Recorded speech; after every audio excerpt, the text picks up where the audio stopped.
Assalamualaikum warahmatullahi wabarakatuh. Shalom, Om Swastiastu, Namo Buddhaya, Salam Kebajikan.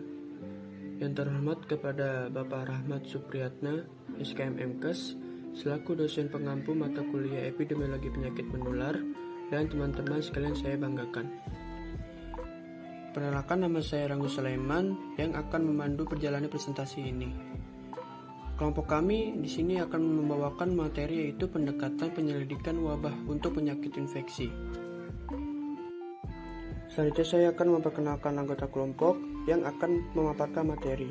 Yang pertama ada Dewi Anissa Kisti, yang kedua ada Elwananda Eka Putri, yang ketiga ada Giovaldo, yang keempat ada Viva Fitriana, yang kelima ada Pedro Hauliando, yang keenam ada Salsa Putri, yang terakhir ada Syafira Anastakim. Baik, kita langsung masuk dalam materi. Di sini ada pengertian wabah yang akan dipaparkan oleh Saudari Syafira. Kepada Saudari Syafira dipersilakan. Di sini ada pengertian wabah. Wabah adalah penyakit menular yang terjangkit dengan cepat, menyerang sejumlah besar orang di daerah luas, menurut KBBI. Dan wabah adalah peningkatan kejadian kesakitan atau kematian yang telah meluas secara cepat, baik jumlah kasusnya maupun daerah terjangkit, menurut Depkes RI. Materi selanjutnya ada kriteria wabah yang akan dipaparkan oleh Saudari Salsa. Kepada Saudari Salsa dipersilakan. Kriteria wabah. Wabah mempunyai kriteria antara lain: 1. Timbulnya suatu penyakit menular yang sebelumnya tidak ada atau tidak dikenal. 2. Peningkatan kejadian penyakit atau kematian terus-menerus selama 3 kurun waktu berturut-turut menurut jenis penyakitnya. Yang ketiga, peningkatan kejadian penyakit atau kematian 2 kali lipat atau lebih dibandingkan dengan periode sebelumnya. Yang keempat, jumlah penderita baru dalam 1 bulan menunjukkan kenaikan 2 kali lipat atau lebih bila dibandingkan dengan rata-rata per bulan dalam tahun sebelumnya. Baik, materi selanjutnya ada pengertian penyakit infeksi yang akan dipaparkan oleh Saudari Syafira. Kepada Saudari Syafira dipersilakan. Pengertian dari penyakit infeksi adalah penyakit atau kondisi kesehatan yang disebabkan oleh serangan mikroorganisme, termasuk bakteri, virus, fungi atau jamur, atau parasit. Di dalam tubuh manusia yang sehat sebenarnya terdapat mikroorganisme, seperti bakteri dan parasit di dalam mulut dan usus.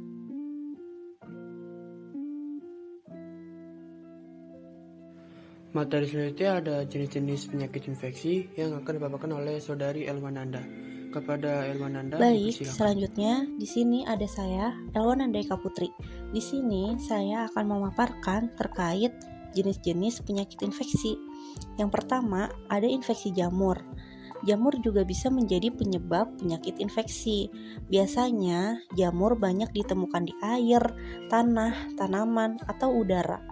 Beberapa juga hidup secara alami di dalam tubuh manusia, tetapi tidak berbahaya. Beberapa infeksi jamur yang kerap terjadi yaitu seperti Candidiasis dan kutu air. Selanjutnya, ada infeksi bakteri. Infeksi bakteri terjadi karena bakteri tertentu yang berkembang biak di dalam tubuh dan menimbulkan gangguan. Bakteri adalah sel tunggal yang kompleks. Bakteri dapat bertahan hidup sendiri atau tanpa inang, di dalam atau di luar tubuh. Kebanyakan bakteri sebenarnya tidak berbahaya. Bahkan kita memiliki banyak bakteri di dalam tubuh kita, terutama di usus, untuk membantu mencerna makanan. Beberapa penyakit yang disebabkan oleh infeksi bakteri yaitu seperti infeksi saluran kencing, tetanus, TBC, atau tifus. Selanjutnya ada infeksi virus. Virus berukuran lebih kecil dan bukan merupakan sel. Tidak seperti bakteri, virus membutuhkan inang atau rumah seperti manusia atau hewan agar dapat berkembang biak. Infeksi virus dengan cara masuk dan berkembang biak di dalam sel-sel sehat inangnya. Penyakit-penyakit yang berhubungan dengan infeksi virus adalah seperti cacar, influenza, rabies, serta HIV. Baik, berikutnya ada infeksi parasit. Parasit merupakan mikroorganisme yang hidup dengan cara bergantung pada organisme lain yang disebut dengan host atau inang. Beberapa jenis parasit masuk ke dalam tubuh manusia melalui gigitan serangga, makanan, minuman, atau menginjak tanah dan air yang terkontaminasi. Malaria dan cacingan adalah beberapa contoh infeksi parasit. Terima kasih. Selanjutnya saya kembalikan kepada moderator. Baik, materi selanjutnya ada pengertian outbreaks yang akan dipaparkan oleh Saudari Dewi. Kepada Dewi dipersilakan.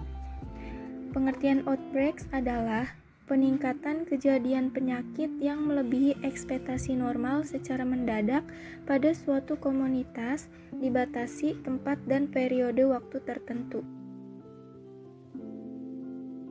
Materi selanjutnya ada prinsip investigasi outbreak yang akan dijelaskan oleh Saudara Gio. Kepada Gio dipersilakan.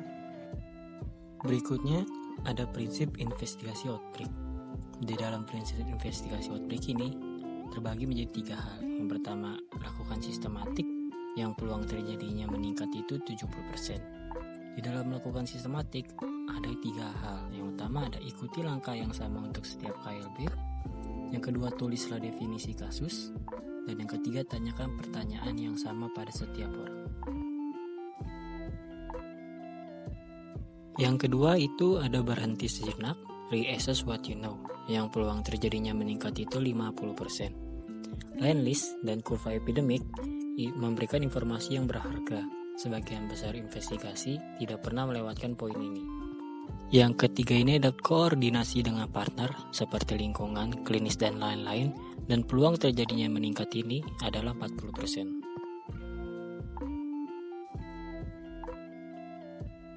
Baik, materi selanjutnya ada penanggulangan KLB yang akan dipaparkan oleh Saudari Afifah. Kepada Saudari Afifah dipersilakan. Selanjutnya ada penanggulangan KLB.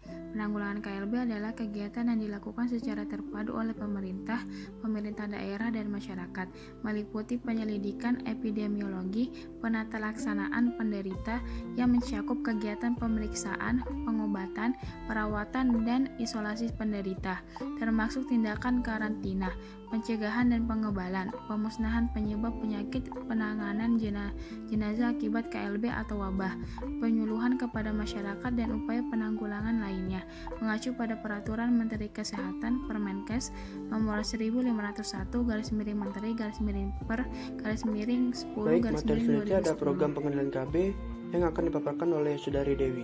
Kepada Saudari Dewi dipersilakan.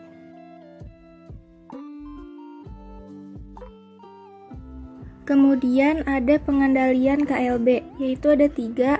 Yang pertama, perencanaan. Perencanaan merupakan inti kegiatan manajemen karena semua kegiatan manajemen diatur dan diarahkan oleh perencanaan tersebut. Dengan perencanaan tersebut memungkinkan para pengambil keputusan atau manajer untuk menggunakan sumber daya mereka secara berhasil guna dan berdaya guna.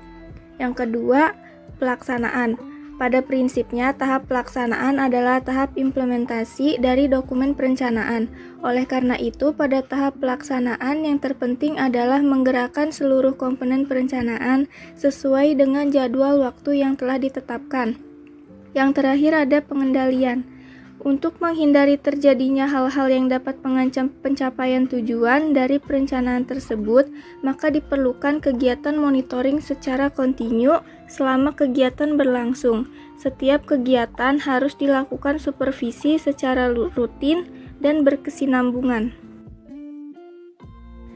Materi selanjutnya ada langkah-langkah penyelidikan dan penanggulangan KLB penyakit menular yang akan dipaparkan oleh saya.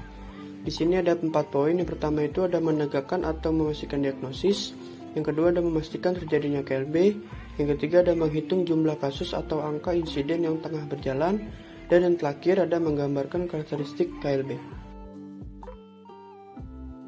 Baik, poin terakhir ada kesimpulan yang akan dipaparkan oleh saya. Jadi, wabah adalah kejadian berjangkitnya suatu penyakit menular dalam masyarakat yang jumlah penderitaannya meningkat secara nyata. melebihi daripada keadaan yang lazim pada waktu dan daerah tertentu serta dapat menimbulkan malapetaka. Dalam melakukan penyelidikan dan penanggulangan KLB, penyakit menular dan keracunan pangan dapat dilaksanakan dengan beberapa tahapan. Tahapan tersebut dapat dilakukan secara bersamaan. Yang terpenting dalam tahap kegiatan dipastikan memuat seluruh unsur-unsur dalam pelaksanaannya. Persoalan wabah tidak hanya menjadi persoalan Indonesia, tetapi merupakan persoalan dunia karena penyebaran tidak mengenal batas-batas negara. Oleh karena itu, pencegahan dan penanggulangannya harus dilakukan bersama-sama dan saling membantu. Demikian presentasi dari kelompok kami. Semoga hasil yang didapatkan dari presentasi ini bisa bermanfaat untuk kita semua. Jika ada kekurangan atas penyampaian dan tindakan, saya ucapkan mohon maaf. Terima kasih. Wassalamualaikum warahmatullahi wabarakatuh.